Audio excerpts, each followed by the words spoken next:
ሰላም ተማሪዎች እንደምን አላችሁ? አሰፋኒን ከዩንጓን አካዳሚ 12ኛ ክፍል ዩኒት 7 ክፍል 2 እንቀጥላለን። በዛሬው ትምህርታችን የምናየው ዴዘርቲፊኬሽን ዴፊኒሽን ኤንድ ኮዝስ ነው። የበረሃማነት መስፋፋት ምንነት፣ ትርጉም እና መንስኤዎችን በተመለከተ እናያለን። እንግዲህ መጀመሪያ ሐሳባችን ግልጽ ለማድረግ ሁለት ነገሮችን መለየት ያስፈልገናል። የመጀመሪያው የምንለያቸው ዴዘርት እና ዴዘርቲፊኬሽን ነው። ዴዘርት ተፈጥሯዊ ነው። ኤሪያስ ሪሲቪንግ 250 ሚሊሜትር ኦር ለስ ሬን ፎር ፐር ይር ነው። ሬን በአመት አመታዊ የዝናብ መጠኑ 250 ሚሊሜትር እና በታች የሆነ የተፈጥሮ አካባቢ ማለት ነው። በረሃ ለምሳሌ ሰሃራ በረሃ፣ ጎቢ ዴዘርት፣ ሰሃራ ዴዘርት፣ ካላሃሪ ዴዘርት ስንል ለብዙ ሺህ ዓመታት የሰው ልጅ መሬት ላይ የኖረ በረሃማ ይሄ ባህር ያላቸው ኮንስታንት ነው። ዴዘርቲፊኬሽን ግን this is human induced land degradation and creation of dry land regions ነው። ከሰው ልጅ ጋር human induced means ከሰው ልጅ የግብርና፣ የኢንዱስትሪ፣ የቴክኖሎጂ እንቅስቃሴ ጋር በተያያዘ በሚፈጠር የተፈጥሮ አካባቢ መራቆት ምክንያት የሚመጣ ደረቅ ክስተት የበረሃማነት ባህሪ ማለት ነው። ለምሳሌ አብዛኛው የኢትዮጵያ አካባቢ ደጋ ወይነ ደጋ ምርታማ የሆነ ለሰው ልጅ፣ ለእንስሳት፣ ለእጽዋት ተስማሚ የነበረ ከሆነ የተፈጥሮ ሀብቱን በአግባቡ ማንይዘውና ማንጠብቀው ከሆነ ከተወሰነ ዓመታት በኋላ ቢያንስ እንደ ሶማሊያ እንደ አፋር ወደ ደረቅ አካባቢ ይቀየራል ማለት ነው። ሳሪድ ሰማያሪድ፣ አሪድ ደረቅ፣ ሰማያሪድ ሚን ደረቅና በረሃማና በረሃ ቀመስ የሆኑ አካባቢዎች ዓለማችን ላይ እየተፈጠሩ ነው። ይህም ሂደት ይሄ ፕሮሰሱ ራሱ ዴዘርቲፊኬሽን ይባላል። እንግዲህ ዴዘርቲፊኬሽን ዋይድ ስፕሪድ አቴንሽን ቢጋን አፍተር ዌስት አፍሪካን ሳሄል ድሮት ኢን ዘ 1970s and 1977 ዩኤን ኮንፈረንስ ኢን ናይሮቢ በ1970ዎቹ ምዕራብ አፍሪካ አካባቢ ከፍተኛ የሆነ ደረቅ የድርቅ ክስተት ተከስቷል። እሱን ተከትሎ በ1977 እንደ ፈረንጆቹ አቆጣጠር የናይሮቢ ኬንያ ናይሮቢ የተካሄደ ዩኤን ኮንፈረንስ አለ። ከዛ ጊዜ ጀምሮ ትልቅ ትኩረት የተሰጠው ሐሳብ ነው። ዴዘርቲፊኬሽን ትልቅ ትኩረት የተሰጠው ዓለም አቀፋዊ አጀንዳ ነው ማለት ነው። ዴዘርቲፊኬሽን ካነሳን አይቀር ኤክስቴንቱ ግሎባል ኤክስቴንቱ ከቨሬጁ ምን ያህል ነው ማለት አሳሳቢ ነው ወይ፣ ኤሪያል ምን ያህሉን የዓለም ክፍል ይሸፍናል ወይም ያሰጋል የሚለውን በተመለከተ ከቨሬጁን ስናየው ድራይ ላንድ ከቨርስ አባውት 46.2% ኦፍ ዘ ኤርዝስ ላንድ ኤሪያስ ኤንድ አር ሆም ቱ 3 ቢሊየን ፒፕል አውት ኦፍ 7.3 ቢሊየን ቢሆን ተማሪዎች ከዚህ ውስጥ 3 ቢሊየን ሚንስ ኦልሞስት ግማሽ ማለት ነው። ኦልሞስት ግማሽ የሚሆነው የዓለማችን ህዝብ በረሃማ በሆኑ አካባቢዎች ይኖራል። ወይም ደግሞ 46 ወደ ግማሽ የተጠጋው የመሬት ቆዳ ስፋት ከየብሱ ወደ 46.2% ኦልሞስት 50 ማለት ነው። ግማሽ የሚሆነው የዓለማችን ክፍል በበረሃማነት ተጽዕኖ ስር ነው ያለው ማለት ነው። ትልቅ ጉዳይ ነው ማለት ነው። ግማሽ የሚሆነውን ወደ ግማሽ የሚጠጋውን የዓለም ህዝብ የሚኖርበትን አካባቢ የሚያጠቃ ክስተት ከሆነ ወደ ግማሽ የተጠጋ የመሬትን ክፍል የሸፈነ ክስተት ከሆነ ዴዘርቲፊኬሽን በጣም ላርጅ ኤክስቴንት ነው ማለት ነው። የስፓሻል ኤሪያ ከቨሬጁ በጣም ሰፊ ነው፣ አሳሳቢ ነው። ቨልነራቢሊቲ ተጋላጭነትን በተመለከተ ዚስ ኤሪያስ ሃቭ ፍራጃይል ሶይልስ የአፈር ለምነት እየቀነሰ ነው። ከፍ ብለን እንደገለጽ ነው ዴዘርቲፊኬሽን ማለት ደረቅ ክስተት መፈጠር ነው። ስለዚህ አፈር በጣም ከደረቀ እጽዋት ማደግ አይችሉም። እጽዋት ይጠፋሉ፣ ይደርቃሉ። ሰብሎች ማፍራት፣ መዝራት፣ መብቀል አይችሉም። ወይ ብዙ ውሃ ያስፈልጋቸዋል ወይም ትንሽ ውሃ ይተናል ማለት ነው። ስፔርስ ቬጂቴሽን የእጽዋት ሽፋን መመናመን ይመጣል። አንፕሪዲክቴብል ሬይንፎል ወቅቱን ያልጠበቀ ወይም ደግሞ ኢሬጉላር የሆነ የተዛባ የዝናብ ስርጭት ይኖራል። ለዚህ ተጋላጭ ናቸው። እንግዲህ ግማሽ የሚሆነው የዓለማችን ህዝብ ለበረሃማነት ክስተት ተጋላጭ ነው ማለት ነው። ሆትስፖትስ ዴዘርቲፊኬሽን ከረንትሊ ዳሜጅስ አባውት 1/4 ኦፍ ዘ ወርልድስ ቶታል ላንድ ሰርፌስ አሁን ቢያንስ 1/4 ከጠቅላላው የመሬት የቆዳ ስፋት የመሬት የሰባቱም አህጉር የደሴቶችን ጨምረን የዓለማችን ከጠቅላላው የቆዳ ስፋት ውስጥ 1/4 የሚሆነው ተጎድቷል በበረሃማነት ክስተት አፌክቲንግ 2/3 ኦፍ ኦል ካንትሪስ።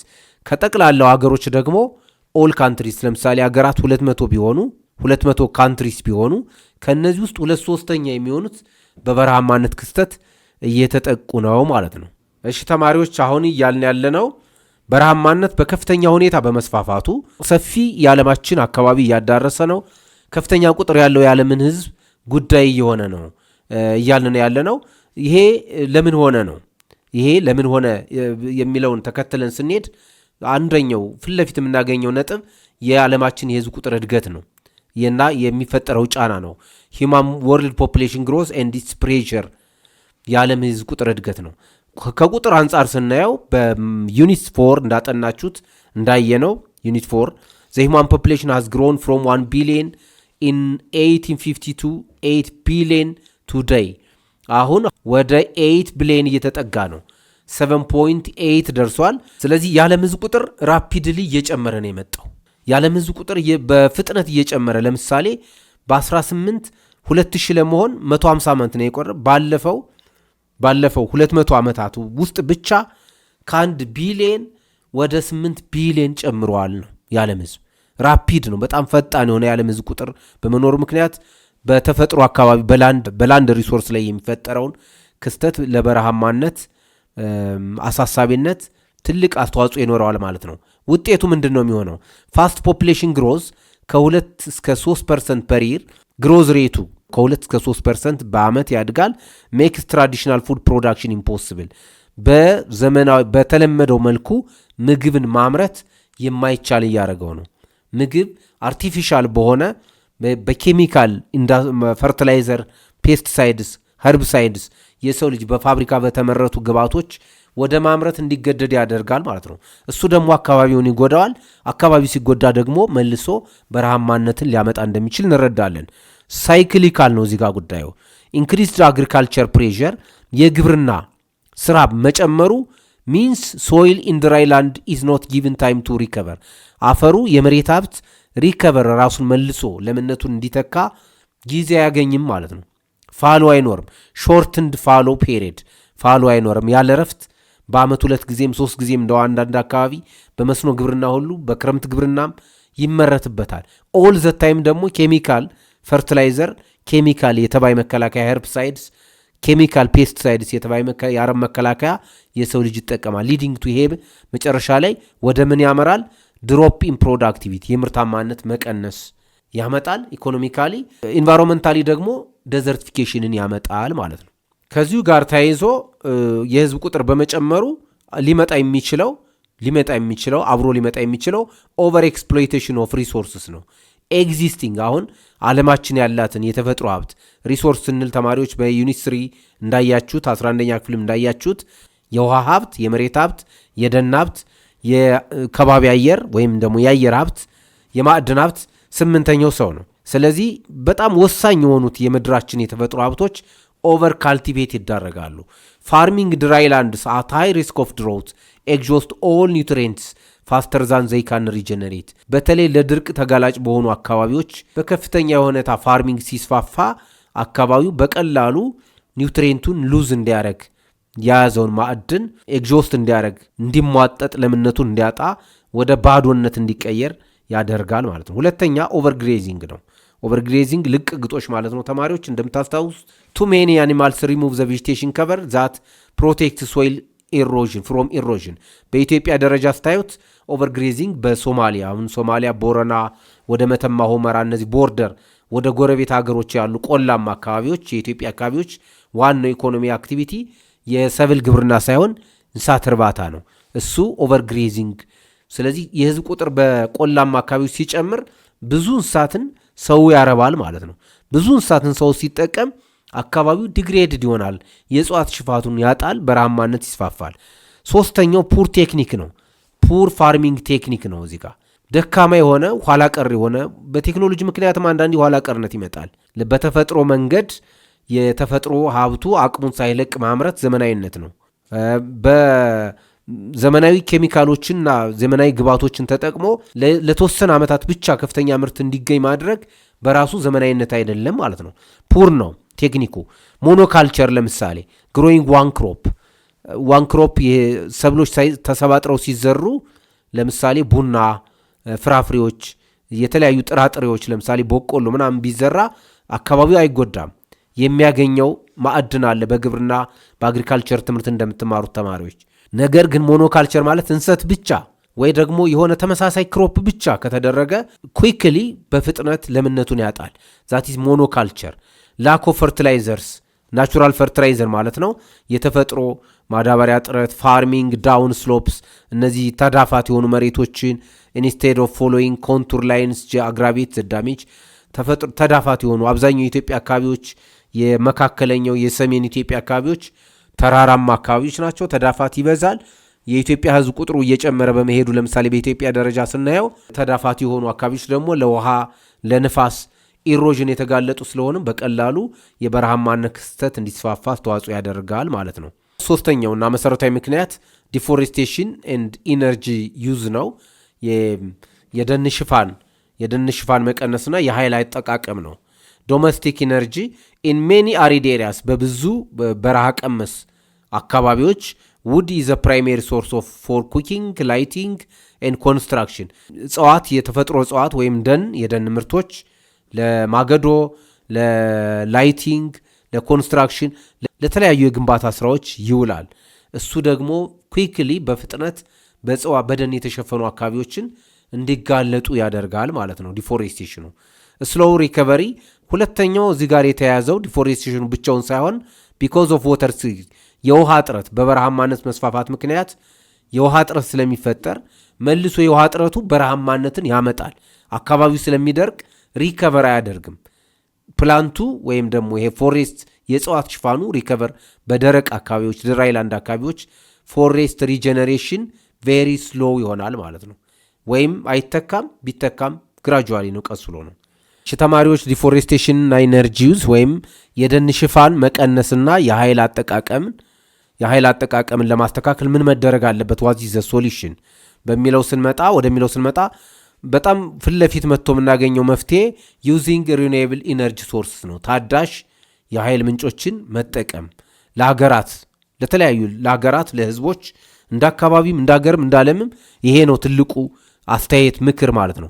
ዊንድ ኢነርጂ፣ ሶላር ኢነርጂ፣ እዚህ ጋም ያልተጠቀሱ ጂኦተርማል ኢነርጂ፣ ሃይድሮፓወር ኢነርጂ፣ ሌሎች ኦልተርኔቲቭ አማራጭ የሆኑ ፊውሎችን መጠቀም መስት ቢ ኢንከሬጅድ መበረታታት አለበት። ቱ ሪፕሌስ ውድ ኮንሳምፕሽን ለምሳሌ በኢትዮጵያ ደረጃ የህዳሴው ግድብን ተጠቅመን ወደ 5000 በላይ ሜጋዋት ታመነጫለች። ጊቤ ግልገል ቁጥር 1 እስከ 4 ጣና በለስ የተለያዩ ግድቦች አሏት ኢትዮጵያ። ከፍተኛ የሆነ የኤሌክትሪክ ኃይል ከግድቦቿ ከማመንጨት ከቻለች እና አብዛኛው የኢትዮጵያ አካባቢዎች ክልሎች ገጠሮችን ጨምሮ የኤሌክትሪክ ተጠቃሚ ከሆኑ የማገዶ ፍጆታ ይቀንሳል፣ የከሰል ምርት ይቀንሳል። የኢትዮጵያ ተራራማ አካባቢዎች ወይም ደግሞ ስነ ምህዳር በእጽዋት እንዲሸፈን ያስችለናል ማለት ነው። እሺ ተማሪዎች ክፍል 2ን ከማጠናቀቃችን በፊት እነዚህን ጥያቄዎች እንስራ። የመጀመሪያው ጥያቄ what is the UN definition of desertification በረሃማነት መስፋፋት በሚል ነው የምንገልጸው። ይሄን የበረሃማነት መስፋፋትን የተባበሩት መንግስታት ድርጅት እንዴት ይገልጸዋል ነው። ኤ the natural expansion of existing deserts ተፈጥሯዊ በሆነ መልኩ ኦሬዲ የነበሩት በረሃዎች ሳሃራ በተፈጥሮ መንገድ ጎቢ ደዘርት በተፈጥሮ መንገድ መስፋፋት ነው የሚለው። ቢ human induced land degradation in dryland regions መልሳችን ቢ ነው። ከሰው ልጅ እንቅስቃሴ ጋር የተያያዘ የተፈጥሮ ሀብት የመሬት ሀብት መጎዳት ነው። የመሬት ሀብት ስንል ላንድ ስንል እዚህ ጋር ዋተር ሪሶርስ፣ ቬጂቴሽን ሪሶርስ የእጽዋት ሽፋንም የውሃ ሀብትንም ጨምረን ማለታችን ነው። ሲ ፐርማነንት ላክ ኦፍ ሬይንፎል ኢን ትሮፒካል ኤሪያስ ሙሉ በሙሉ በምድር ወገብ አካባቢ ዝናብ መቆሙ ነው የሚለው። የተባበሩ መንግስታት ድርጅት ትልቅ እውቅና የሰጠው ችግር ወይም ደግሞ ለበረሃማነት ክስተት መስፋፋት ከሰው ልጅ ጋር የተያያዘ ከሰው ልጅ እንቅስቃሴ ጋር ከሰው ልጅ የግብርና ከሰው ልጅ የኢንዱስትሪ ከሰው ልጅ የቴክኖሎጂ እንቅስቃሴ ጋር የተያያዘ የመሬት ሀብት መጎዳት ለበረሃማነት መስፋፋት ቁልፍ ምክንያት ነው ብሎ ስለሆነ ቢ ነው መልሳችን። ሁለተኛው which of the following is a major contributor to soil exhaustion in drylands በተለይ ዝናብ አጠር በሆኑ ደረቅ አካባቢዎች ለምሳሌ ድራይላንድ በኢትዮጵያ ደረጃ ወደ ምስራቅ አማራ አካባቢ ለምሳሌ ወደ አፋር ቦርደር እስከ ትግራይ ያለው አብዛኛው የሶማሊያ ክልል አካባቢ በኬንያ በኩል ደግሞ ቦረና የሚባለው ዞን እነዚህ ምሳሌ መውሰድ እንችላለን። የአፈር ሀብት በጣም እንዲደክም ዋናው ምክንያት ምንድነው? ሎንግ ፋሎ ፔሪድ ረጅም የሆነ መሬቱ ረፍት መስጠት ነው። እሱ ሶሉሽን ነው። ይሄኛው ሶሉሽን ነው፣ ችግር አይደለም። ዩዝ ኦፍ ኦርጋኒክ ፈርቲላይዘርስ ይሄም ሶሉሽን ነው፣ ፖዚቲቭ ነው። ኦርጋኒክ ፈርቲላይዘር የተፈጥሮ ማዳበሪያዎችን መጠቀም ነው። እነዚህ እንደ ኮምፖስት የመሳሰሉትን ነው። ሾርትኒንግ ኦፍ ክሮፕ ሳይክልስ ፕላኒንግ አሎንግ ናቹራል ኮንቱር ላይንስ። መልሳችን ሾርትኒንግ ኦፍ ክሮፕ ሳይክልስ ሲ ነው ማለት ነው። ዋይ ኢዝ ዲፎሬስቴሽን ፓርቲኩላርሊ ዳሜጂንግ ድራይ ላንድ ኤሪያስ? ዲፎሬስቴሽን ዘ ፕሮሰስ ኦፍ ዲስትሮይንግ ቬጂቴሽን ነው። የእጽዋት ሽፋን መቀነስ በተለይ ደረቅ ክስተት በሚያጠቃቸው አካባቢዎች አሳሳቢ ጎጂ የሚሆነው በምን ምክንያት ነው? በምን ምክንያት ነው እያለን ነው። ኦልሬዲ ዝናብ አጠር የሆኑ አካባቢዎች ናቸው። በዛ በላይ ደግሞ ዲፎሬስቴሽን ሲጨመርበት ያለው የእጽዋት ሽፋን ሲመናመን አሳሳቢ የሚሆነው በዛ አካባቢ ለምንድን ነው? ኤ ትሪስ ግሮው ቱ ፋስት ኤንድ ኮንሱም ኦል ዘ ዋተር። ዛፎች ቶልቶሎ ስለሚያድጉና ያለውን አቫይሌብል በአካባቢ ያለውን የከርሰ ምድር ውሃ ስለሚጠቀሙት ነው የሚለን። ሪሌትድ አይደለም፣ ኖት ሪሌትድ። ይሄ ከመልሳችን ጋር አይሄድም። ፎሬስትስ ሪጀነሬሽን ቬሪ ስሎው ዱ ቱ ዋተር ስኬርሲቲ። መልሳችን ፎሬስት ሪጀነሬሽን ወተር ድራይ ኤሪያ ስለሆኑ ዝናብ አጠር ናቸው። ስለዚህ እጽዋት ወይም ደኖች ቶልቶሎ ራሳቸውን አይተኩም። ስሎው ነው ሪጀነሬሽኑ። ሪጀነሬሽን ሚንስ ስታተሱን ተመልሶ ወደ ነበረበት ደረጃ መምጣት ነው። መልሳችን ቢ ነው ማለት ነው። ተማሪዎች የዕለቱን ትምህርት በዚህ እናጠናቀቃለን። በክፍል 3 እስከምንገናኝ ደህና ሁኑ።